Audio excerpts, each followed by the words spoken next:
పరలోకపు తండ్రి, మీ ఘనమైన శ్రేష్టమైన ఉన్నతమైన నామానికి స్తుతులు చెల్లిస్తూ ఉన్నాం. నీ మహాప్రేమలో మమ్మలను నేటి వరకు దాచి కాచి కాపాడి సజీవులుగా మీ సన్నిధిలో కూడి నిన్ను స్తుతించేవారిగా చేసినందుకై మీకు స్తోత్రములు చెల్లిస్తూ ఉన్నాం. తండ్రి, ఈ సమయమందు మీ వాక్య ధ్యానములోనికి వెళ్ళుచుండగా నీ పరిశుద్ధాత్మ సహాయము నాకు అనుగ్రహించండి. నీ వాక్యాన్ని వాక్యముగా బోధించగలుగునట్లు తగిన ఆత్మజ్ఞానము దయచేయమని ప్రార్థన చేస్తూ ఉన్నాం. పౌలు గారి ప్రయాణంలో మేమందరము చాలా సంగతులు నేర్చుకుంటున్నాం. మరింకా ఎక్కువ విషయాలు నేర్చుకుంటూ దినదినము మా ఆత్మీయ జీవితములో బలపడుతూ నీ కొరకు బ్రతుకున్నట్లుగా, నిత్య జీవము కొరకై సిద్ధపడినట్లుగా మమ్మల్నందరినీ నీ వాక్యము చేత జాగ్రత్తపరచమని ప్రార్థన చేస్తూ మీ కృపగలిగిన హస్తాలకు మమ్మల్ని మేము అప్పగించుకొనుచు యేసుక్రీస్తు ప్రభువు పేరట ప్రార్థించి స్తుతించి వేడుకుంటున్నాము తండ్రి, ఆమేన్. మంచిది. ప్రభునందు ప్రియమైనటువంటి దేవుని బిడ్డలారా, దైవ గ్రంథంలో నుండి మనం అపోస్తుల కార్యములు అనేటువంటి ఒక గొప్ప పుస్తకాన్ని గూర్చి మనం ధ్యానం చేస్తూ ఉన్నాము. ఈ అపోస్తుల కార్యముల గ్రంథంలో పౌలు గారి మొదటి ప్రయాణం, స్వార్థ కొరకై పౌలు గారు మొదటిగా చేస్తున్నటువంటి ప్రయాణాన్ని గురించి మాట్లాడుకుంటున్నాం. పౌలు గారి ప్రయాణంలో అతడు అంతియొకయ నుండి బయలుదేరాడు. సిరియాలో ఉన్నటువంటి అంతియొకయలో సంఘములో బర్నబా అలాగే పౌలు గారిద్దరూ కూడా దేవుని పరిచర్య జరిగిస్తూ ఉన్నారు. అక్కడ దేవుని సన్నిధిలో ప్రార్థన చేస్తూ ఉండగా పరిశుద్ధాత్మ దేవుని పని కొరకై వారిద్దరిని పిలిచి పంపించినట్లుగా దైవ గ్రంథంలో మనము చూస్తున్నాం.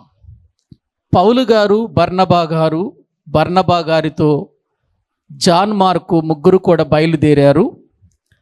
అంతియొకయ నుండి సెలూకయకు వచ్చారు. అక్కడ ఓడ ఎక్కి కుప్రా అనే ప్రాంతానికి వెళ్ళారు. ఆ కుప్రా అనే ప్రాంతంలో సలమి అనేటువంటి ప్రదేశంలో వారు యూదుల సమాజ మందిరములో దేవుని వాక్యాన్ని ప్రచురిస్తూ ఉండగా యోహాను గారు వారికి పరిచర్య చేస్తూ ఉన్నారు. అక్కడ నుండి వారు పాపు అనే ప్రాంతానికి వచ్చారు. అక్కడ వారు సెర్గీ పౌలు గారితో దేవుని యొక్క సంగతులను చెప్పి అక్కడ జరిగినటువంటి కార్యాన్ని బట్టి అతన్ని ప్రభు యొద్దకు నడిపించినట్లుగా మనం చూస్తున్నాం. అక్కడ నుండి వారు పంపూలియా అనే ప్రదేశంలో ఉన్న పెర్గే అనే ప్రదేశానికి వచ్చారు.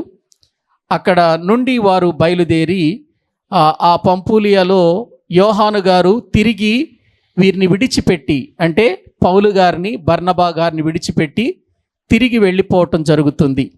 అయితే బర్నబా గారు, పౌలు గారు ముందుకు కొనసాగుతూ పిసిదియలో ఉన్నటువంటి అంతియొకయకు వచ్చినట్లుగా మనం చూస్తున్నాం. ఆ అంతియొకయలో దేవుని వాక్యాన్ని అద్భుతమైన విధానంలో సమాజ మందిరములో బోధించగా వారు 2వ వారం కూడా ఉండమని వేడుకున్నారు. అక్కడ బోధించారు. అయితే అక్కడ ఉన్నటువంటి కొంతమంది యూదులు, క్రీస్తును నమ్మనటువంటి యూదులు అక్కడ చాలా రకరకాలైనటువంటి విభేదాలు తీసుకొచ్చారు. అక్కడ నుండి పౌలు గారు, బర్నబా గారు బయలుదేరి వారు ఈకొనియా అనే ప్రదేశానికి వచ్చారు. అక్కడ వరకు మనం చెప్పుకున్నాం. ఈకొనియా, మీరు బైబిల్ గ్రంథంలో చివర ఉన్న మ్యాపులు చూస్తూ ఉండండి. ఒకవేళ ఈ దీని మీద అయినా, స్క్రీన్ మీద అయినా మ్యాప్ చూడండి. వారు ఇప్పుడు ఈకొనియా అనే ప్రదేశానికి వచ్చారండి. ఈకొనియా ప్రదేశంలోనికి వచ్చి అక్కడ కూడా సమాజ మందిరం ఉంది అని వాక్యంలో మనము చూస్తూ ఉన్నాం. ఒకసారి మీరు అపోస్తుల కార్యముల గ్రంథము 14వ అధ్యాయము మొదటి వచనాన్ని మనము చదువుకుందాం. అపోస్తుల కార్యముల గ్రంథం 14వ అధ్యాయము మొదటి వచనాన్ని మనము చదువుకుందాం. ఈ కొనియలో జరిగినదేమనగా, వారు కూడి యూదుల సమాజ మందిరములో ప్రవేశించి తేటగా బోధించినందున అనేకులు యూదులను గ్రీసు దేశస్థులను విశ్వసించిరి. చాలండి. లేఖనాలను మనం జ్ఞాపకం చేసుకుంటే, ఇప్పుడు పౌలు గారు, బర్నబా గారు అనేక ప్రదేశాలను దాటుకుంటూ వస్తున్నారు. ఇక్కడ మనం ఒకటి గుర్తించాలి. అసలు ఈ ప్రదేశాలలోనే ఎందుకు వీరు వెళ్ళి వాక్యాన్ని బోధిస్తున్నారు?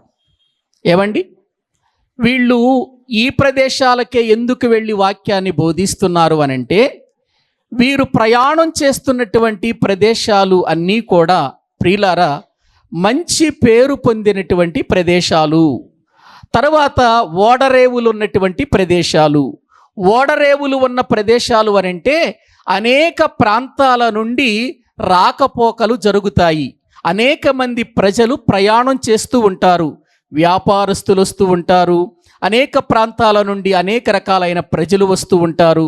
అంటే ఎక్కడైతే ప్రజలు ఎక్కువగా వారు ప్రయాణాలలో ఉంటారో, వ్యాపార లావాదేవీలతోనూ అలాగే ఇంకా అనేక రకాలైనటువంటి పరిస్థితులను బట్టి వాళ్ళు జనసమూహం అనేటువంటిది ప్రయాణం చేస్తూ ఉన్నప్పుడు ఏ విధముగా ప్రజలు ఎక్కువ శాతం ఎక్కడ కనబడతారో అక్కడ వాక్యాన్ని బోధిస్తే ఏం జరుగుతుంది అంటే, అక్కడ వాక్యం విన్నవారు రక్షించబడి ఆ ప్రాంతము నుండి వెళ్ళిపోయి మరలా వారి ప్రాంతాలలో దేవుని పరిచర్యను విస్తరింప చేయటానికి అవకాశం ఉంటుంది. అది వాళ్ళ ఉద్దేశం. గ్రహించండి. ఎందుకంటే ఒక ఓడరేవు ఉందనుకోండి, ఎందుకంటే ఆనాటి దినాలలో ఈనాడు ఉన్నట్లుగా రవాణా సౌకర్యాలు లేవు గనుక, రహదారులు సరైన విధానములో లేవు గనుక, అప్పుడు ఓడలలోనే ప్రయాణం చేసేవారు గనుక, ఒక ప్రాంతము నుండి మరొక ప్రాంతానికి వెళ్ళాలన్నా, ఒక దేశము నుండి మరొక దేశానికి వెళ్ళాలన్నా వారు ఓడలలోనే ప్రయాణం చేస్తూ ఉండేవారు. నెలలు తరబడి, వారాలు తరబడి, రోజులు తరబడి వారు ప్రయాణాలు చేస్తూనే ఉండేవారు. అందుచేత అనేక ప్రదేశాల నుండి, అనేక దేశాల నుండి, అనేక ప్రాంతాల నుండి ప్రజలు వస్తారు గనుక వారు దేవుని వాక్యము వింటే వారు వెళ్ళి వారి ప్రాంతంలో దేవుని వాక్యాన్ని బోధిస్తారు. వాళ్ళు పొందిన రక్షణ ఎంత గొప్పదో వారు తెలియచేస్తారు. ఇలా ప్రపంచమంతా కూడా వాక్యము ఏమవుతుంది? వ్యాప్తి చెందుతుంది. అనేకులు రక్షించబడతారనే ఉద్దేశంతోనే ఈ ప్రదేశాలు వారు ఎన్నుకోవటం జరిగింది. గ్రహించండి. ఇప్పుడు వారు ఈకొనియా అనే ప్రదేశానికి వచ్చారు. ఈకొనియా అనే ప్రదేశం చూడండి, మీరు మ్యాపుల్లో కూడా చూడండి. ఈకొనియా అనేటువంటి ప్రదేశం. ఆ ఈకొనియా ప్రదేశంలో సమాజ మందిరం ఉంది. ఏముంది? సమాజ మందిరం ఉంది. సమాజ మందిరము ఉందంటే ఆ ప్రాంతంలో యూదులు ఎక్కువ శాతం ప్రజలు ఉన్నట్లుగా మనం అర్థం చేసుకోవాలని చెప్పుకున్నాం. అంటే ఇప్పుడు ఈకొనియాలో వారు సమాజ మందిరములో వాక్యాన్ని బోధిస్తున్నప్పుడు ఒక అద్భుతం జరిగిందండి. అక్కడ ఏంటంటే గ్రీసు దేశస్థులు కూడా యూదులతో పాటు రక్షించబడటం జరిగింది. ఎవరు? అక్కడ వాక్యంలో చూస్తున్నాం కదా, మొదటి వచనం మళ్ళీ చదవండి. ఈకొనియాలో జరిగినదేమనగా, వారు కూడి యూదుల సమాజ మందిరములో ప్రవేశించి తేటగా బోధించినందున అనేకులు యూదులను గ్రీసు దేశస్థులను విశ్వసించిరి. తేటగా బోధించినందువలన అంటే పౌలు గారు, బర్నబా గారు దేవుని వాక్యాన్ని ఎలా బోధిస్తున్నారు చెప్పండి? తేటగా అంటే వివరించి, మంచి వివరణ ఇస్తూ, వారికి అర్థమయ్యే విధానంలో, వారు తెలుసుకునే విధానంలో వారికి తేటగా వాక్యాన్ని బోధించారండి. తేటగా బోధించారు. అందులో అనేక మంది అన్యజనులు ఉన్నారు, అనేక మంది యూదులు ఉన్నారు, ప్రియులార గ్రీసు దేశస్థులు కూడా ఉన్నట్లుగా మనం చూస్తున్నాం. ఇందాక చెప్పుకున్నాం కదా, వీళ్ళు ఏ ప్రదేశాలకు వెళితే వాక్యము విస్తరిస్తుందో ఆ ప్రదేశాలను ఎన్నుకొని వెళ్ళారు వీళ్ళు. అందుచేత ఇప్పుడు ఈకొనియా ప్రాంతంలో గ్రీసు దేశస్థులు కనబడుతున్నారు, అటు యూదులు కనబడుతున్నారు, అటు అన్యులు కనబడుతున్నారు. మరి ఇంతమంది ఆ ప్రాంతములో ఉన్నారు అనంటే ఆ ప్రాంతము చాలా గొప్ప ప్రాంతం అని మనము తెలుసుకోవాలి. ఇప్పుడు వీరు దేవుని వాక్యాన్ని పౌలు గారు బర్నబా గారు తేటగా వారికి బోధించారు. చక్కగా అర్థమయ్యే రీతిలో బోధించారు. ఎప్పుడైతే ఈ బోధ విన్నారో అనేకులు, యూదులు, ప్రియులారా, అలాగే గ్రీసు దేశస్థులు కూడా రక్షించబడ్డారు. ఏమండి, గ్రీసు దేశస్థులు విశ్వసించటం అంటే చాలా ప్రియులారా గొప్ప విషయం. ఎందుకంటే వాళ్ళు జ్ఞానము అనే ఈ లోక జ్ఞానం మీదే ఆధారపడతారు. వాళ్ళు లోక జ్ఞానం మీద ఆధారపడతారు గ్రీసు దేశస్థులు. ఎన్నోసార్లు మనం చెప్పుకున్నాం. కొరింథీయులకు రాసిన మొదటి పత్రిక 1వ అధ్యాయం 20వ వచనం నుండి చదివితే, యూదులు సూచక క్రియలు అడుగుచున్నారు, గ్రీసు దేశస్థులు జ్ఞానమును వెతుకుచున్నారు అనే మాట అక్కడ వ్రాయబడి ఉంటుంది. అంటే యూదులేమో ఎప్పుడు చూసినా యేసు ప్రభు వారు చేసే సూచక క్రియల మీద ఆధారపడతారు. ఆయన అద్భుతాలు చేస్తున్నాడు, సూచక క్రియలు చేస్తున్నాడు, నిజంగా చాలా ఆశ్చర్యం అనిపిస్తుంది అని సూచక క్రియలు చూడటానికి ప్రజలు యేసు ప్రభుని వెంబడించేవారండి. గ్రహించండి, ఇక్కడ ఈ గ్రీసు దేశస్తులు కనబడుతున్నారు. గ్రీసు దేశస్తులు ఎటువంటిదంటే జ్ఞానం ఎక్కడ దొరుకుతుంది అని లోక జ్ఞానము కోసం ఎదురు చూచేవాళ్ళు ఈ గ్రీసు దేశస్తులు. ఇప్పుడు లోక జ్ఞానులు కూడా ప్రభువునందు విశ్వసించారు అనంటే, ప్రభువునందు విశ్వాసం ఉంచారంటే, పౌలు గారు బర్నబా గారు చెప్పిన వాక్యము వాళ్ళు అర్థం చేసుకున్నారు. ఇది మనం తెలుసుకోవాలి. ఇలా అక్కడ వాక్యం జరుగుతుంది, అనేకులు రక్షించబడుతున్నారు. మళ్ళీ అక్కడ విభేదాలు వచ్చినాయి. ఈ కొనియలో మళ్ళీ ఏమొచ్చినాయి? విభేదాలు వచ్చినాయి. యేసు ప్రియులారా, దేవుని నమ్మనటువంటి అవిధేయులైన యూదులు, అంటే వాక్యాన్ని వినని యూదులు అక్కడ కొంతమందిని అన్యజనులు కలుపుకొని రేపి ప్రియులారా వీళ్ళ మీద పగబెట్టుకున్నారండి. ఎవరి మీద? దేవుని వాక్యాన్ని బోధిస్తున్నటువంటి వీళ్ళ మీద పగబెట్టుకున్నారు. ఎందుకు? ప్రజలందరూ విస్తారంగా ఎక్కడ పడితే అక్కడ వాక్యం విని మారుమనసు పొందుతున్నారు, రక్షణ పొందుతున్నారు. కాబట్టి ఇలా రక్షణ పొందితే వీళ్ళంతా కూడా పౌలు బోధకు వెళ్ళిపోతే ఇక సమాజ మందిరంలో ఎవరు మిగులుతారు? సమాజ మందిరాల్లో ఇక దేవుని వాక్యం మన మాటలు ఎవరింటారు అనేటువంటిది వాళ్ళ ఉద్దేశాలండి. అందుచేత ఇప్పుడు వాళ్ళు ఏం చేశారంటే అన్యజనులను కలుపుకొని అక్కడ పౌలు గారి మీద బర్నబా గారి మీద పగ కలిగి ఉన్నారు. అటువంటి పరిస్థితుల్లో పౌలు గారు బర్నబా గారు చాలా దినాలు అక్కడే ఉండి అద్భుతాలు చేశారు, మహత్కార్యాలు చేశారు, ఆశ్చర్యకార్యాలు చేశారు, అనేక మందిని స్వస్థపరిచారు. అక్కడ అది చూసినటువంటి అనేకులు ప్రభువునందు విశ్వాసం ఉంచుతూ ఉంటే, వాక్యము విని వారు రక్షణ పొందుతూ ఉంటే, వీళ్ళు ఇక లాభం లేదు, ఎలాగైనా సరే వీళ్ళతో భేదాలు పెట్టుకొని ఇక్కడ నుంచి వెళ్ళగొట్టేయాలి అని అనుకున్నారండి. అనుకున్నటువంటి వీళ్ళు ఏం చేశారో చూడండి. 4వ వచనం చదువుకుందాం. 4వ వచనం, ఆ పట్టణపు సమూహములో భేదములు పుట్టగా కొందరు యూదుల పక్షముగాను కొందరు అపోస్తుల పక్షముగాను ఉండిరి, మరియు అన్యజనులను యూదులను తమ అధికారులతో కలిసి వారి మీద పడి వారిని అవమానపరిచి రాళ్ళు రువ్వి చంపాలని ప్రియులారా వాళ్ళు ప్లాన్ వేశారు. చూసారా ఎంత ఘోరమైన కార్యాలు జరుగుతున్నాయో?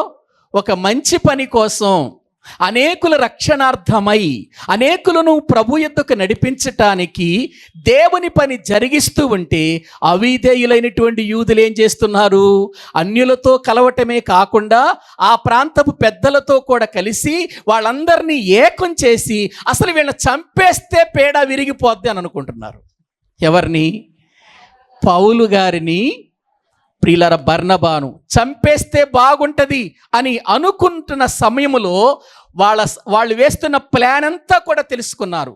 ఎందుకు ఇక్కడ అని అనుకున్నారు. అక్కడ ఎటు కొంతమంది రక్షించబడ్డారు కదా, అనేకులు రక్షించబడ్డారు. అందులో యూదులు ఉన్నారు, గ్రీసు దేశస్తులు కూడా ఉన్నారు. కాబట్టి ఇంకా వాళ్ళకి వదిలిపెట్టేశారు. అక్కడ నుండి వారు ప్రయాణమై లుకనియా అనేటువంటి ప్రదేశానికి, రాష్ట్రానికి వచ్చేసారండి. ఆ ప్రాంతంలో వారు లుస్త్రా, దెర్బే అనేటువంటి ప్రాంతాలకు వచ్చి అక్కడ సువార్త ప్రకటించటం ప్రారంభించారు. ఈ కొనియ నుంచి బయలుదేరారు వాళ్ళు. ఈ కొనియ నుండి బయలుదేరి చూడండి మ్యాపుల్లో ఈకొనియ నుండి బయలుదేరి వాళ్ళు ఎక్కడికి వెళ్ళిపోయారు? లుకయోనియా అనేటువంటి ప్రదేశంలో వారు లుకయోనియా భాష మాట్లాడేటువంటి ఆ ప్రాంతంలోనికి వెళ్ళిపోయి అక్కడ లుస్త్రా అలాగే దెర్బే అనేటువంటి ఆ చుట్టుప్రక్కల ప్రాంతాలలో ఉన్నటువంటి వారికి దేవుని వాక్యాన్ని ప్రకటిస్తూ ఉన్నారండి.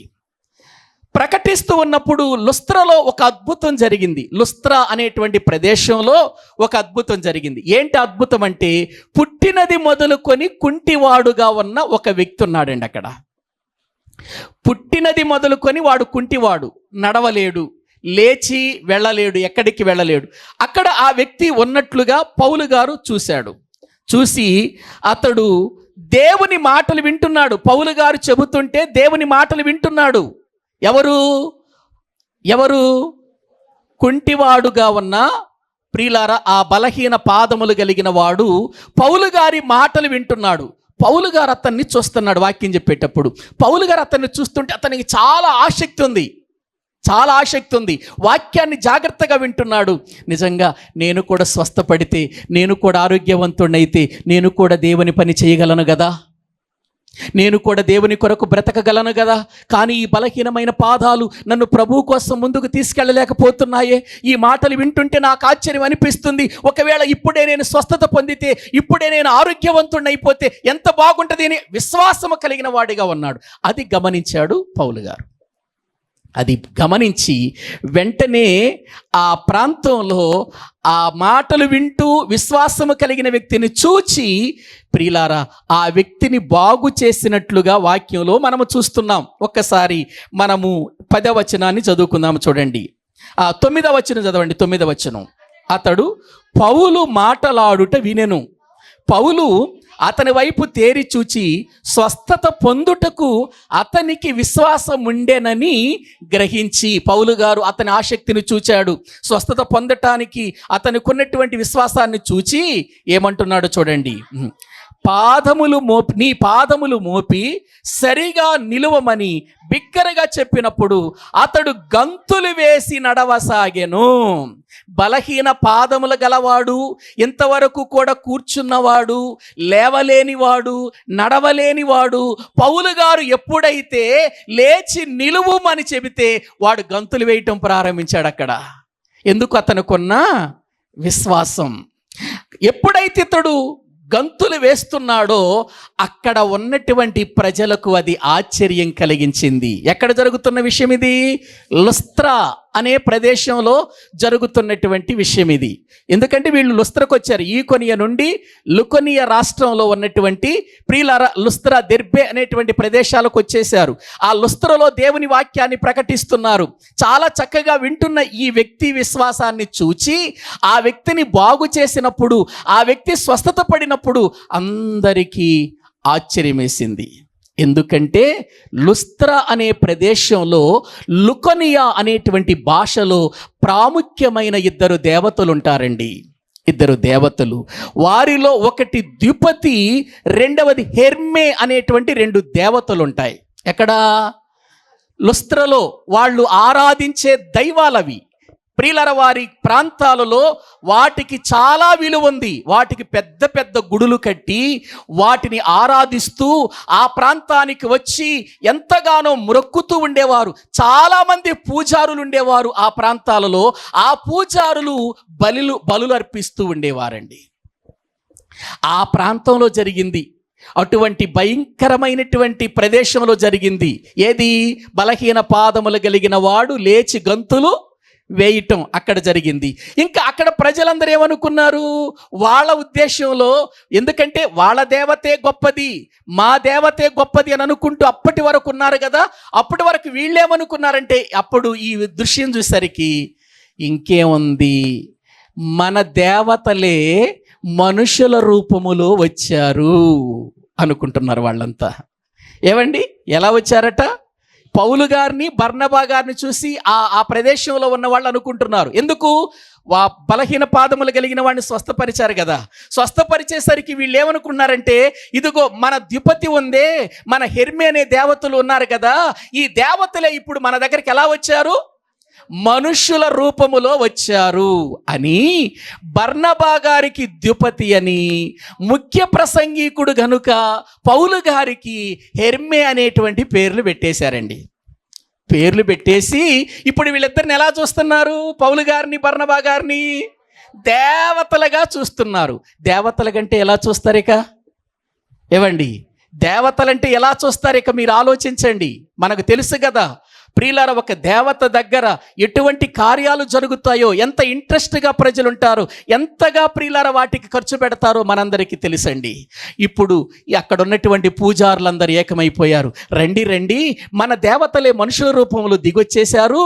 ఎందుకంటే ఒక అద్భుతం జరిగింది ఇక్కడ. ఒక బలహీన పాదములు కలిగిన వాడు స్వస్థత పడ్డాడు. రండి, ఇది మన దేవతలే చేశారు, ఆ దేవతలే మన మనుషుల రూపంలో వచ్చారు.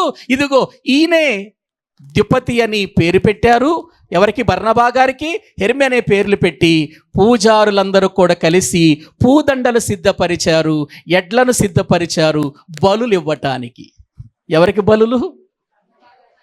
బర్నబా గారికి, పౌలు గారికి బలులు ఇవ్వటానికి బయలుదేరారు. ఇక ఎక్కడ చూసినా ఆ ప్రాంతం అంతా ఎడ్లు కనబడుతున్నాయి. పూజారులంతా రెడీగా ఉన్నారు బలి ఇవ్వటానికి. పూదండలు ఒక ప్రక్కన. అబ్బో, మామూలుగా లేదు ఇక. ఎంత ప్రియులారా, వాళ్ళు ఎంత ఉన్నతంగా అక్కడ బలి అర్పించాలనుకుంటున్నారంటే, దేవతలే దిగి వచ్చారు మనుషుల రూపములో. కాబట్టి ఇప్పుడు ఒక ఉన్నతమైన కార్యం జరగాలి, ఒక పండుగ వాతావరణం రావాలి. ఇక్కడ ప్రజలందరూ కూడా ద్యుపతికి జయం, హెర్మేకి జయం అనాలి. ఆ విధమైన రీతిలో ప్రియులారా లుస్త్రలో ప్రజలందరూ కూడా అనుకుంటూ, పూజారులందరూ ఏకమై బలులు సిద్ధము చేస్తూ ఎడ్లను తీసుకొని వచ్చి, పూదండ్లను తీసుకొని వచ్చి ప్రియులారా వాళ్ళు ఆ కార్యక్రమములో ఉండగా ఆ దృశ్యాన్నంతా చూశారండి పౌలు బర్నబాలు. చూసి తమ వస్త్రాలు చింపేసుకున్నారు. వస్త్రాలు చింపేశారు. ఏంటిది అసలు? మనమేంటి? మనం ఎక్కడి నుండి రావటం ఏంటి? మనం వచ్చిన పని ఏంటి? వీళ్ళు చేసే పని ఏంటి? మనం వచ్చిన పని ఏంటి? మనము దేవుని సువార్తను ప్రకటించటానికి వచ్చాం. అదే కదా ప్రకటిస్తుంది. ఆ సువార్తలో పనిగా దేవుడు మనకు అప్పగించినటువంటి బాధ్యత ప్రకారం మనం స్వస్థత చేశాం. ఈ బలహీన పాదములు కలిగిన వాడు బాగుపడ్డాడు. అక్కడికే మనల్ని దేవతలుగా చేసేసారేంటి? ఒక అద్భుతానికే దేవతలుగా చేశారంటే, ఒక 4-5 అద్భుతాలు చేస్తుంటే ఎట్లా ఉండేది వాళ్ళ పరిస్థితి? ఒక అద్భుతం చేస్తేనే ఇంత ప్రియులార పండుగ వాతావరణం సృష్టించబడింది. అప్పుడు వెంటనే వారు బట్టలు చింపుకొని మాట్లాడుతున్న మాట, అయ్యలారా. 14వ వచనం చదవండి. 14వ వచనం. అపోస్తులులైన బర్నబాయు పౌలును ఈ సంగతి విని తమ వస్త్రములను చించుకొని సమూహములోనికి చొరబడి వెళ్ళిపోయి, అయ్యలారా, మీరెందుకు ఇలాగు చేయుచున్నారు? మేము కూడా మీ స్వభావము వంటి స్వభావము గల నరులమే. అయ్యా, మీరేదో మమ్ములను దేవతల స్థానములో నిలబెడుతున్నారేమో, మమ్ములను దేవతలని మీరు పేర్లు పెట్టి మమ్మల్ని ఆరాధించటానికి మీరు బలులు సిద్ధం చేస్తున్నారేంటి? పూలదండలు సిద్ధం చేస్తున్నారేంటి? అయ్యా, మేము కూడా మీలాంటి స్వభావము కలిగిన నరులమేనయ్యా. మేము దేవతలము కాదు, మేము దేవుళ్ళము కాదు. మేమెందుకు వచ్చామో, మేమెందుకు ఇక్కడ నిలబడ్డామో, ఎందుకు ఈ అద్భుతం చేశామో, ఈ అద్భుతం వెనుక దేవుని చిత్తం ఏంటో మేము చెబుతాము, వినండి. అయ్యలారా, మీరు తొందరపడకండి. అదే మనం అయితేనా కుర్చీ ఎక్కి కూర్చొని, రండ్రా నా కాళ్ళు కడగండి అనేవాళ్ళం. రండ్రా నాకు దండలు ఇవ్వండిరా, బలులు ఇవ్వండిరా, డబ్బు తెచ్చేసేయండి. ప్రియులారా, మన విధానం అయితే అలాగుండేది. కానీ వాళ్ళు ప్రభు పని కొరకు వచ్చారు. వారు ఏదో గొప్పను కోరుకునే వాళ్ళు కాదు, ఘనతను కోరుకునే వాళ్ళు కాదు, ఏదో దండలేయించుకుని ఆనందపడే వాళ్ళు కాదు, సన్మానాలు చేయించుకునేవారు కాదు, దేవతల పేరట వాళ్ళు ఆనందపడే వాళ్ళు కాదు, ఏదో సంపాదించుకొని సంపాదించుకుందామని వచ్చిన వాళ్ళు కాదు. ఆత్మలను ప్రభు యొద్దకు నడిపించటానికి కంకణం కట్టుకొని ప్రయాణములు బయలుదేరిన మహా ఆధ్యాత్మికమైన వీరులు వీళ్ళు. మనలాంటి వాళ్ళు కాదు వీళ్ళు, మనలాంటి వాళ్ళు కాదు. డబ్బు చూడగానే ఒక ప్రక్క, ప్రియులరా ఆస్తులు చూడగానే ఒక ప్రక్క. ఒక ఆయన అడిగాను, ఏంటయ్యా ప్రార్థనకు రావట్లేదంటే, మీ దగ్గర భోజనాలు పెట్టలేదుగా, ఇంకో చోట భోజనాలు పెడుతున్నారు, అక్కడికి వెళ్తున్నాం అంటున్నాడు. ఏంటట? ఏం పెట్టాలట? మందిరంలో భోజనాలు పెట్టాలట. అందుకనంటే ఇక్కడ భోజనాలు పెట్టలేదట, ఎక్కడో భోజనాలు పెడుతున్నారంటే అక్కడికి వెళ్ళిపోతున్నారు. వెళ్ళనివ్వండి. ప్రియులారా, నేను ఒకే విషయాన్ని చెబుతున్నాను. ఆత్మరక్షణ, నిత్య జీవము కొరకు కావలసిన వాళ్ళే ప్రియులారా దేవుని సన్నిధిలో నిజంగా నిలబడతారండి. నిజంగా నిలబడతారు. ఏదో ఆశించి కాదు మనము దేవుని దగ్గరికి వెళ్ళవలసింది, ఏదో ఆశించి కాదు మనం ప్రభువుని నమ్మాల్సింది. ఈ లోకములో మనము మన ప్రాణాన్ని విడిచిపెడితే, ఈ లోకాన్ని విడిచిపెట్టిన తర్వాత మనము నిత్య జీవము కొరకై సిద్ధపడాలి. పరదైసుకు వెళ్ళిపోయి పరిశుద్ధులున్న స్థలములో మనము సంతోషంగా ఉండి ప్రభు రాకడలో ప్రియులార నిత్య జీవానికి వెళ్ళిపోవాలి, పరలోకానికి వెళ్ళిపోవాలి. అది మన కోరిక, అది మన ఆశ అయి ఉండాలి. దీనికి భోజనాలు ఎందుకు, దీనికి డబ్బు ఎందుకు, దీనికి ఆశలు చూపించటాలు ఎందుకు, దీనికి ఏవేవో ఇవ్వటాలు ఎందుకు? ఏవండి, ఆలోచించారా? పౌలు బర్నబాలు దేవుని వాక్యాన్ని ప్రకటించుకుంటూ అక్కడికి వెళ్ళి ప్రియులార ఈ కార్యం చేసేసరికి వాళ్ళు ఏ విధంగా పండగ వాతావరణాన్ని సృష్టించారో ఆ యొక్క విధానములో వాళ్ళు మాట్లాడుతున్న మాటలు, అయ్యలారా, అస్సలైన దేవుడెవరో, అసలైన నిజమైనటువంటి రక్షకుడెవరో, అసలు మన జీవితానికి ఆధారం ఎవరో, మనము బ్రతకటానికి ఉనికి ఎవరో చెబుతున్నాము వినండి. అయ్యలారా, మీరెందుకు ఈలాగు చేయుచున్నారు? మేము కూడా మీ స్వభావం వంటి స్వభావము గల నరులమే. మీరు ఈ వ్యర్థమైన వాటిని ఏం చేయమంటున్నాడు? ఇవి వ్యర్థమైనవి అని అంటున్నారు. చూడండి, ఇవి ఏంటట? వ్యర్థమైనవి. ఇవి వ్యర్థమైనవి. ఈ వ్యర్థమైన వాటిని విడిచిపెట్టండి. ఇవి మాకు అవసరం లేదు, మాకొద్దివి, మాకొద్దు. మేము వచ్చిన పని వేరు, మేము ప్రకటించే దేవుడు వేరు, మేము వచ్చినటువంటి విధానము వేరు. ఇవి వ్యర్థమైనవి గనుక ఈ వ్యర్థమైన వాటిని విడిచిపెట్టి ఆకాశమును, భూమిని, సముద్రమును, వాటిలో ఉండు సమస్తమును సృజించిన జీవము గల దేవుని వైపు తిరగవలెనని మీకు సువార్త ప్రకటించుచున్నామయ్యా. మేము వచ్చిన పనేంటో చెబుతున్నాం వినండి. మనం ఇప్పటి వరకు ఎన్నో రకరకాలైనటువంటి అనాలోచనలో బ్రతుకుతున్నాము కదా. మీరు గుర్తించాల్సిన ఒక విషయం ఉంది. ఆకాశమును, భూమిని, సముద్రమును, అందులో ఉన్న వాటన్నిటినీ సృజించిన ఒక ఆయన ఉన్నాడయ్యా. ఏమి సృజించిన వాడు ఆయన? ఆకాశాన్ని చేసినవాడు, భూమిని చేసినవాడు, సముద్రమును చేసినవాడు, సముద్రములో ఉన్న వాటిని, భూమి మీద ఉన్న వాటిని, ఆకాశములో ఉన్న వాటన్నిటిని చేసినవాడు ఒక ఆయన ఉన్నాడు. ఆయన ఎవరు అనంటే ద్విపతి లాంటి వాడు కాదు. ఆయన ఎవరు అంటే హెర్మే లాంటి వాడు కాదు. ఆయన జీవము గల దేవుడు. దేవునికి స్తోత్రం చెప్పండి. ఎవరాయన? జీవము గల దేవుడు.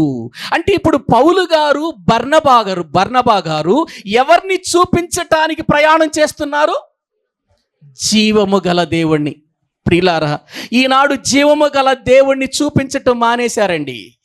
ఎక్కడ చూసినా తమ్మును తాము చూపించుకోవటం ఎక్కువైపోయిందండి. తమ్మును తాము చూపించుకుంటున్నారండి. సెలబ్రిటీలుగా చూపించుకుంటున్నారు, అనేక రకాలైనటువంటి గొప్పవారిగా చూపించుకుంటున్నారు, మేమే గొప్ప అన్నట్టుగా చూపించుకుంటున్నారు. వారికి వారు చూపించుకోవటం ఎక్కువైపోయింది, దేవుని చూపించటం తక్కువైపోయింది. ఒక అర్ధగంట సేపు ప్రియులారా దేవుని వాక్యం చెప్పాల్సింది అలా పోయి అర్ధగంట సేపు అక్కడ బోధ చేసేటువంటి వ్యక్తి గురించి చెప్పటాలు ఎక్కువైపోయినాయండి ఈ రోజున. ప్రియులారా, ఇందుకు కాదు దేవుని పరిచర్య అనేది, ఎందుకు కాదు వాక్యాన్ని బోధించటం అనేది. మనము చూపించుకోవటానికి కాదు. ఎవరిని చూపించాలి మనం? జీవము గల దేవుణ్ణి. ఇప్పుడు వాళ్ళు అదే చెబుతున్నారు, మేము కూడా మీలాంటి వారమే. కానీ ఒక విషయాన్ని తెలుసుకోండి, ఆకాశమును, భూమిని, సముద్రమును, ఆ వాటిలో ఉన్న వాటన్నిటినీ సృజించిన జీవము గల దేవుని వైపుకు మీరు తిరగాలి. జీవము గల దేవుని వైపుకు మీరు తిరగవలనని మీకు సువార్త ప్రకటిస్తున్నాం అని అన్నారండి. ప్రియులారా, ఇంకా వాళ్ళు ఏమన్నారో చూడండి. ఇంకా వాళ్ళు ఏమన్నారో వాక్యంలో చూస్తున్న 16వ వచనము నుండి. ఆయన గత కాలములలో సమస్త జనులను తమ తమ మార్గముల యందు నడవనిచ్చెను. ఆయన గత కాలములో గతించిపోయిన కాలములో ఎవరి మార్గాన వారు నడవటానికి వదిలేశాడు ఆయన. కానీ ఇప్పుడు అది కాదు. అదే అక్కడ మనం గుర్తించాలి. ఏంటంటే అజ్ఞాన కాలములో దేవుడు చూచి చూడనట్టుగా ఉండెను గాని ఇప్పుడైతే అందరూ అంతటా మారు మనసు పొందవలెనని మీకు సువార్త ప్రకటిస్తున్నామన్నారు. ఆ వచనంలోకి వెళతాం మనం. అప్పుడు దేవుని వాక్యాన్ని బాగా వివరణ చేసుకుందాం. చూడండి, ఇక్కడ వాళ్ళు మాట్లాడుతున్న గత కాలములలో సమస్త జనులను తమ తమ మార్గముల యందు నడవనిచ్చెను. అయినను ఆయన ఆకాశము నుండి మీకు వర్షమును ఫలవంతములైన ఋతువులను దయచేయుచు ఆహారమును అనుగ్రహించుచు ఉల్లాసముతో మీ హృదయములను నింపుచు మేలు చేయుట చేత తన్ను గూర్చి సాక్ష్యము లేకుండా చేయలేదని బిగ్గరుగా చెప్పిరి.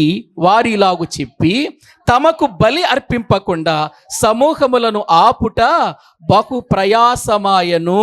ప్రియులారా గమనించండి, ఇక్కడ పౌలు గారు చెబుతున్న మాట అండి. ప్రతి విషయంలో కూడా ఈ సృష్టిని చూపిస్తున్నాడు, సృష్టికర్త అయిన దేవుణ్ణి చూపిస్తున్నాడు. అదే మనం చేయాల్సిన పని. దేవుని నమ్మిన పిల్లలు లోకానికి చెప్పవలసింది, లోకానికి తెలియచేయాల్సింది, లోకములో ఉన్నటువంటి ప్రజలను ప్రభు యొద్దకు నడిపించవలసినటువంటి విధానం ఇదేనండి. ఇదే ఆకాశాన్ని గురించి చెప్పాలి, భూమిని గురించి చెప్పాలి, భూమిలో ఉన్న వాటిని గురించి చెప్పాలి, ఆకాశములో ఉన్న వాటిని గురించి చెప్పాలి. ఎందుకంటే దేవుడు వీటికి సాక్ష్యం లేకుండా ఏమైనా చేశాడా? ప్రతిదానికి ఏముంది చెప్పండి? సాక్ష్యం ఉంది. సాక్ష్యం ఉన్నప్పుడు ప్రియులారా అది నిజమవుతుంది. సాక్ష్యం ఉన్నప్పుడు అది రుజువు అవుతుంది. సాక్ష్యం ఉన్నప్పుడు అది వాస్తవం అవుతుంది. సాక్ష్యం లేకపోతేనండి, సాక్ష్యము లేకుండా సాక్ష్యం చెబితే అది అబద్ధ సాక్ష్యం అవుతుంది. ఆలోచిస్తున్నారా? ఏమండి, నిజంగా అండి పౌలు గారు, బర్నబా గారు లుస్త్రలో ఒక అద్భుతమైన విధానాన్ని చెబుతున్నారండి. ఒక అద్భుతమైన సువార్త చెబుతున్నారండి. ఎవరికి ఎక్కడ ఏ విధమైన సువార్త చేయాలో మనం తెలుసుకోవాలండి. ప్రియులారా, ఎవరికి ఎలాంటి సువార్త చేయాలో మనకు అర్థం కావాలి. ఒక అన్యుడికి సువార్త చేయాలి, లేదు ప్రియులారా ఒక చదువుకోని వాడికి సువార్త చేయాలి, లేదా బాగా చదువుకున్న వాడికి సువార్త చేయాలి, జ్ఞానికి సువార్త చేయాలి అంటే దానికి చాలా రకరకాలైన విధానాలు ఉంటాయండి. ఎవరికి ఎలాంటి రీతిలో సువార్త చెబితే ప్రభువును నమ్ముతారో, ప్రభు దగ్గరికి వస్తారో ఆ యొక్క విధానం లేఖనాలలో చాలా స్పష్టంగా వ్రాయబడి ఉంది. కాబట్టి ఇక్కడ మనము గుర్తించాలి. ఇదే పౌలు గారు కొన్ని స్థలాలకు వెళ్ళి మేము సిలువ వేయబడిన క్రీస్తును ప్రకటించుచున్నామని అన్నాడు. ఇక్కడేం ప్రకటిస్తున్నాడు? జీవము గల దేవుడు. ఆ దేవుడు ఎటువంటి వాడు? ఆకాశమును చేసినవాడు, భూమిని చేసినవాడు, సముద్రమును చేసినవాడు, సముద్రములో ఉన్న వాటిని చేసినవాడు. దానికి సాక్ష్యాధారాలున్నాయి. ఆగండి, మీరు మాకు బలి వద్దు, మాకేదో పేర్లు పెట్టి మమ్ములను ఒక గొప్ప స్థానములో కూర్చోబెట్టొద్దు, మేము కూడా మీలాంటి వారమే. చూసారా? దేవుని యొక్క సన్నిధిలో ప్రియులారా మనము గుర్తించాలి, క్రీస్తును చూపించే వారిగా మనముండాలి. మనలో క్రీస్తు కనబడాలి, మన క్రియలలో క్రీస్తు కనపడాలి, మన మాటలలో క్రీస్తు కనపడాలి, ప్రకటనలో క్రీస్తు కనపడాలి. లోకములో ఎక్కడికి వెళ్ళినా ప్రియులారా నిజమైనటువంటి రక్షకుడెవరో, సత్యమైన దేవుడెవరో మనము తెలియచేయటానికి ప్రియులారా దేవుడు మనలను ఏర్పాటు చేసుకున్నాడు. అదే కదా ప్రియులారా అంధకారములో నుండి ఆశ్చర్యకరమైన తన వెలుగులోనికి పిలిచిన వాని గుణాతిశయములను ప్రచురము చేయు నిమిత్తము మనలను ఆయన ఎలా మార్చుకున్నాడు? ప్రియులారా ఏర్పరచబడిన వంశము, రాజులైన యాజక సమూహము, పరిశుద్ధ జనము, దేవుని సొత్తైన ప్రజగా చేశాడు. ఎందుకు దేవుని ప్రజగా చేశాడంటే దేవునిని చూపించాలి. మనం ఏర్పరచబడింది ఎందుకు? చీకటిలో నుండి, అంధకారములో నుండి ఆశ్చర్యకరమైన వెలుగులోనికి ఎందుకు పిలిచాడు? ఆయన గుణాతిశయములను ప్రచురం. చూసారా ప్రియులారా, దేవుని బిడ్డలమైన మన జీవితంలో దేవుడు నిజంగా ఎంతగా ఈ లోకములో ఉన్నతుడుగా ఉన్నాడో తెలియచేయటం చాలా తక్కువైపోయింది. మనుషుల ప్రజ్ఞలు ఎక్కువైపోయినాయి, మనుషుల పొగడ్తలు ఎక్కువైపోయినాయి, మనుషుని హెచ్చించటం ఎక్కువైపోయింది. సమయమంతా కూడా మనుషులు హెచ్చించటమే సరిపోతుంది తప్ప దేవుణ్ణి ప్రకటించటం చాలా తక్కువైపోయింది ఈ దినాల్లో ప్రియులారా. అందుకే దేవుని యొక్క వాక్యము మనకు చెబుతుంది, మీరు అలా ఉండొద్దు. ఏమండి, యోహాను గారు కూడా ఒక మాట అన్నాడండి. ఒకసారి ప్రకటన గ్రంథంలోనికి రండి, 22వ అధ్యాయము 9వ వచనాన్ని మనము చదువుకుందామండి. 8వ వచనం నుండి చదవండి, మనకు అర్థమవుతుంది. యోహానను నేను ఈ సంగతులను వినిన వాడను, చూచిన వాడను. నేను విని చూచినప్పుడు వాటిని నాకు చూపుచున్న దూత పాదముల ఎదుట నమస్కారము చేయుటకు సాగిలపడగా అతడు, వద్దు సుమీ, నేను నీతోనూ ప్రవక్తలైన నీ సహోదరులతోనూ ఈ గ్రంథముందున్న వాక్యములను గైకొను వారితోనూ సహదాసుడను. ఏ దాసుడు? ఎలాంటి ప్రియులారా విషయాలు అక్కడ మనం గమనిస్తే అక్కడ అద్భుతమైనటువంటి విధానం మనకు కనబడుతుందండి. ప్రియులారా, యోహానను నేను ఈ సంగతులను వినినవాడను, చూచినవాడను. ఏవండి, వినినవాడు, చూచినవాడు. ఈ సంగతులన్నీ వినినవాడు, చూచినవాడు. ఇప్పుడు యోహాను గారికి తెలియందేమన్నుందా? యోహాను గారికి చూడందేమన్నుందా? చూచినవాడు. ప్రియులారా, అతడు నేను విని చూచినప్పుడు వాటిని నాకు చూపుచున్న దూత పాదముల ఎదుట నమస్కారము చేయుటకు సాగిలపడ్డాను. అప్పుడు ఆ దూత మాట్లాడుతూ ఏమంటున్నాడు అనంటే, అతడు, వద్దు సుమీ, అంటే నా పాదాలకు నువ్వు మ్రొక్కొద్దు. ఎవరితో? నా పాదాలకు నీవు మ్రొక్కవద్దు, వద్దు సుమీ, నేను నీతోను, చూడండి అక్కడ మాట్లాడుతున్న మాటలు, నీతోను ప్రవక్తలైన నీ సహోదరులతోనూ ఈ గ్రంథమందున్న వాక్యములను గైకొను వారితోనూ సహదాసుడను, దేవునికి నమస్కారము చెయ్యని దూత చెబుతుంది. అంటే దేవదూతకు కూడా సాగిలపడకూడదన్నమాట.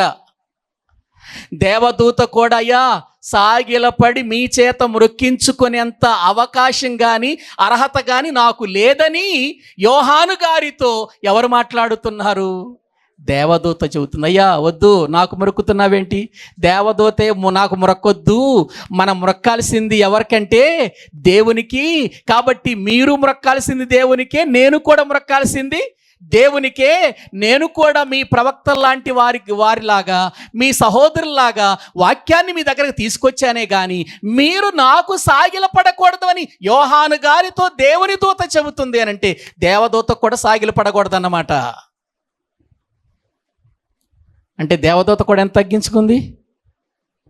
దేవదూతే వద్దు సుమి అని అంటుంది, సాగిలపడుతుంటే ఏమంటుంది? వద్దు సుమి అని అంటుంది దేవదూతే. ప్రియులారా, మరి మనమేంటండి?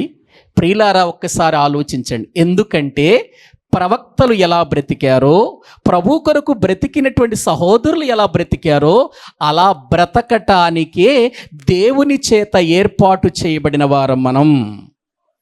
మనము చూపించుకోవటానికి, మన గొప్పతనం గురించి చెప్పుకోవటానికి, మన శక్తిని గురించి, మన చదువును గురించి, మన జ్ఞానాన్ని గురించి చెప్పుకోవటానికి కాదు. మనం జీవము గల దేవుని జ్ఞానాన్ని చెప్పటానికి మనము ఏర్పాటు చేయబడ్డాం.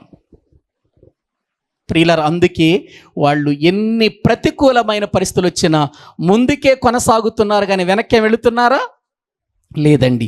ఇప్పుడు లుస్త్రలో ఎంత జరిగింది కదా, ఇదే లుస్త్రలో ఎంత వ్యతిరేకత వస్తుందో తర్వాత మనం చెప్పుకుందాం. ఏమండి, లుస్త్రలో ఇంత జరిగింది కదా, పౌలు గారిని ఎంతగా ప్రియులార సంతోషపెట్టారు కదా, ప్రియులార బర్నబా గారిని ఎంతో సంతోషంగా ఉన్నత స్థానంలో నిలబెట్టారు కదా, ఇంత గొప్ప కార్యము జరిగింది కదా, వారికి దేవుని సువార్త ప్రకటించారు కదా. జీవము గల దేవుని వైపుకు మీరు తిరగాలి, లేకపోతే నరకం ఉంది, భయంకరమైన శిక్ష ఉంది, మనమందరము ఆయనకే మొరక్కాలి, ఆయనకే నమస్కారం చేయాలి, ఆయన్నే ఆరాధించాలి, ఆయన యందే విశ్వాసము కలిగి బ్రతకాలని చెప్పిన వీరు ప్రియులారా వారి జీవితములో ఎన్ని శ్రమల గుండా ఆ లుస్త్రలో వారు ముందుకు వెళుతున్నారో వచ్చే వారం చెప్పుకుందాం. ప్రియులారా ఒక్కసారి ఆలోచించండి. వారు ఇప్పుడు ప్రయాణం అయ్యి లుస్త్రలో ప్రియులారా లుకనియా అనే రాష్ట్రంలో తిరుగుతున్నారండి. ప్రియులారా అక్కడ జరుగుతున్న సందర్భాలు సన్నివేశాలు మనం జ్ఞాపకం చేసుకుంటే ప్రియులారా పౌలు గారు బర్నబా గారు ఎక్కడ కూడా తమ్మును తాము కొద్దిగానైనా హెచ్చించుకున్నట్టుగా కనబడుతుందా? ఎక్కడైనా లేదండి. కేవలం వారు దేవునిని మాత్రమే చూపించగలుగుతున్నారు. కాబట్టి ప్రభువుని నమ్మినటువంటి మన జీవితాలలో ఎవరు కనబడాలి అని అంటే దెయ్యం కాదు కనబడాల్సింది, దేవుడు కనబడాలి. ఏవండి, చాలామంది విశ్వాసులము అని చెప్పుకుంటారు, కానీ పిశాసులుగా బ్రతుకుతారు బయట. ఏవండి, మన విశ్వాసులంగానే ఉండాలి తప్ప పిశాచులుగా మారకూడదు. దేవుడు మనలను తన పిల్లలుగా చేశాడు. మనమందరము దైవములుగా బ్రతకాలని దేవుడు ఆశించాడు. దైవాలుగా బ్రతకాలి. దైవ స్వరూపం మనలో కనబడాలి. ప్రేమతత్వం ప్రియులారా మనలో ప్రియులారా దీనత్వం, కనికరం, దయాళుత్వం, మంచితనం ఇవన్నీ కనబడాలండి. ఎందుకంటే బైబిల్ గ్రంథంలో మనము చూస్తే ప్రియులారా మంచి ఆత్మ ఫలాల గురించి చెప్పాడు కదా. ఆత్మ ఫలాలు 9, ఆ 9ని గురించి చెప్పాడు కదా. అవి మనలో కనబడాలి. అవి మనలో కనబడుతూ మనము వాటినే లోకానికి చూపిస్తూ ప్రజలను దేవుని యొద్దకు ఏం చేయాలి? మనం మన పని ఒకటేనండి, ప్రజలను దేవుని యొద్దకు నడిపించటం. మనల్ని చూపించుకోవటం కాదు, ప్రజలను దేవుని యొద్దకు నడిపించటం. ఈ పనిలో మనమందరము కూడా దేవుని యందు భయభక్తులు కలిగిన వారిగా మనము తగ్గించుకొని మనలో ప్రభువుని చూపిస్తూ ముందుకు వెళ్ళటానికి ప్రయాసపడదాం. తలల వంచండి, ప్రార్థన చేసుకుందాం. తలల వంచండి, ప్రార్థన చేసుకుందాం. ప్రియులారా, దేవుని వాక్యములో ఈ కొనియలో దేవుని వాక్యాన్ని తేటగా బోధించారు. అక్కడ అనేకులు యూదులు, గ్రీసు దేశస్థులు కూడా ప్రభువునందు విశ్వాసం ఉంచారు. అనేక దినాలున్నారు అక్కడ. దేవుని వాక్యాన్ని ప్రకటించారు పౌలు బర్నబాలు. అక్కడ రాళ్లతో కొట్టి పౌలు గారిని, బర్నబా గారిని చంపాలి అని అనుకుంటున్నప్పుడు అక్కడ నుండి పారిపోయి వారు లుకయోనియా అనేటువంటి ప్రదేశములో ఉన్న లుస్త్రకును దెర్బేకు రావటం, అక్కడ దేవుడు వారి చేత అద్భుతాలు చేయించటం. ప్రియులారా, అక్కడ ప్రజలు దేవతలని వారిని అనుకోవటం, దేవతలు కాదు జీవము గల ఒక దేవుడున్నాడని వారు నిరూపించటం, ఇవన్నీ మన జీవితాలకు పాఠాలండి, పాఠాలు. మనం ఎవరిని చూపిస్తున్నాం ఈ లోకంలో? మనల్ని చూపించుకుంటే ఎవరు రక్షించబడరు. ప్రభువుని చూపించాలి, మనం నిజరక్షకుడిని చూపించాలి. నిత్య జీవము కలిగిన మన బ్రతుకులలో ఇదిగో మన తండ్రిని చూపించాలి. ఆయన చేసిన ఈ సృష్టిని చూపించాలి. ఈ సృష్టిలో ఆయన జరిగిస్తున్న కార్యాలను చూపించాలి. మనం ఇది నాన్న అదే ప్రభు శరీరము తిని ఆయన రక్తము త్రాగే ప్రతివాడు క్రీస్తు వచ్చు వరకు ఆయన మరణమును ప్రచురించాలి అని లేఖనాలు చెబుతున్నాయి. కాబట్టి మనలను మనము దేవునికి సమర్పించుకొని, అయ్యా నాలో క్రీస్తు కనబడుతున్నాడా? క్రీస్తు లక్షణాలు కనబడుతున్నాయా? మళ్ళీ మనం పరిశీలించుకొని రక్తమాంసాల్లో, క్రీస్తు రక్తమాంసాల్లో పాలు పంపులు పొందే మనం ఆ విధమైన మార్గములో ముందుకు వెళ్ళటానికి ఇష్టపడదాం. ప్రార్థన చేసుకుందాం. పరిశుద్ధుడైన తండ్రి, ప్రేమ కలిగిన మా ప్రభువా, మీకు వందనాలు చెల్లిస్తూ ఉన్నాం. ఆనాడు నీ పరిచర్య విస్తరించటానికి నాయనా మీ దాసులు పౌలు గారు, బర్నబా గారు ప్రయాణమై వెళ్ళుతున్న ప్రతి స్థలములో కూడా ఆటంకాలు జరిగాయి, అభ్యంతరాలు జరిగాయి. పగలతో చంపటానికి రాళ్ళు తీసుకొని సిద్ధంగా ఉన్న పరిస్థితులు కూడా దాటుకొని నీ పరిచర్య చేయటానికి వారు ముందుకు వెళుతున్నారు తండ్రి. అటువంటి విధానములో మా జీవితాలు కూడా ఉండుటకు తగిన సహాయము చేయండి. ఈ సన్నిధిలో బలపరచండి నాయన. ఎటువంటి ఆటంకానికి వెనుదిరిగిపోయేవారిగా కాకుండా, ఎటువంటి శ్రమకు ఓడిపోయిన వారిగా వెనుకకు తిరిగి వెళ్ళిపోయేవారి కాకుండా, ఎటువంటి శ్రమ వచ్చినా, కష్టం వచ్చినా, వ్యతిరేకతలు వచ్చినా, ఎన్నో రకాలైనటువంటి మరణకరమైన పరిస్థితులు మా ముందు నిలిచినా వాటిని మేము ఏమాత్రము కూడా లెక్క చెయ్యక క్రీస్తునందు బలముగా మేము అడుగులు ముందుకు వేయటానికి, నీ సువార్తను ప్రకటించటానికి, అనేకులను రక్షించటానికి తగిన సహాయము చెయ్యండి నాయన. మీ సన్నిధిలో మమ్ములను బలపరచండి. ఈ సమయమందు మరొకసారి మా ప్రభువైన యేసు క్రీస్తు వారు సిలువలో చేసిన త్యాగాన్ని మేము జ్ఞాపకము చేసుకుంటున్నాం. మారు మాట్లాడనటువంటి ఆ ప్రభువు యొక్క పోలిక నాయన, దూషించబడి బదులు దూషించబడని ఆ ప్రభు యొక్క నాయన కోరిక మా జీవితాలలో కూడా మేము నెరవేర్చాలని మీ లేఖనాలు చెబుతున్నట్లుగా నాయన, మేము కూడా ప్రభు శరీరములో, ప్రభు రక్తములో పాలు పంపులు పొందుతున్నాము అనంటే మా శరీరము కూడా క్రీస్తు కోసం కరిగిపోవాలని, మా శరీరము కూడా క్రీస్తు కోసం ఇదిగో నలిగిపోవాలని మేము అర్థము చేసుకొని ప్రభు రక్త మాంసాల్లో పాలు పంపులు పొందటం మాకు నేర్పించండి నాయన. అయోగ్యముగా కాక యోగ్యకరమైన రీతిలో ప్రభు బలలో పాలు పంపులు పొందుటకు మమ్మల్ని సిద్ధపరచండి, బలపరచండి నాయన. కూడిన ప్రతి బిడ్డ మీద మీ కనుదృష్టి ఉంచి మీ కార్యములు చెయ్యమని ప్రభు శరీరమును బట్టి, ప్రభు రక్తమును బట్టి మీకు స్తుతులు స్తోత్రములు చెల్లిస్తూ ఈ స్తుతి ఆరాధన మా ప్రభువైన క్రీస్తు పేరట మాకు మేముగా మీకు సమర్పించుకుంటున్నాము తండ్రి. ఆమేన్. మన తండ్రి అయిన దేవుని ప్రేమ, ఆయన కుమారుడైన యేసుక్రీస్తు వారి యొక్క కృప, పరిశుద్ధాత్మ నిత్య సహాయము సన్నిధి కూడిన మనకును సకల పరిశుద్ధులకును సదాకాలము తోడయుండి నడిపించునుగాక. ఆమేన్. అందరికీ వందనం.